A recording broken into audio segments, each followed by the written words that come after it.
E aí galera, aqui quem fala com vocês sou eu, Breno Ítalo, e hoje eu estou de volta trazendo aqui mais um vídeo para vocês. E hoje a gente vai falar sobre uma nova atualização de segurança que chegou aqui para o LG K41S. Olha só galera, chegou uma atualização aí para o seu K41S e também chegou aqui para o meu. E é uma atualização de segurança, meio óbvio, né? Ela pesa 129 megas, ok? É por aí, 129,63 megas. É uma atualização de software de segurança, ok? A atualização será executada no plano e será iniciado o telefone, ok?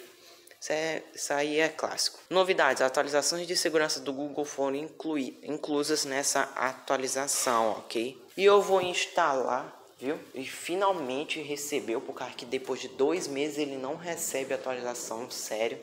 Já faz 2 meses que ele não faz uma atualização de segurança. Mas isso deve ser porque a LG está preparando o Android 11 para o K41S. E sim, ela confirmou, ok, galera? Ela confirmou que está preparando o Android 11 para o K41S. Não se preocupa que o K51, K61, K62, K62, K52 vai receber sim, ok? Mas o K50, o K40 não vai, ok? Então é isso, galera. Espero que vocês tenham gostado. Se gostou, deixa o seu like, se inscreve no canal e ative o sininho para não perder nenhum vídeo novo. Então é isso, até mais e fui.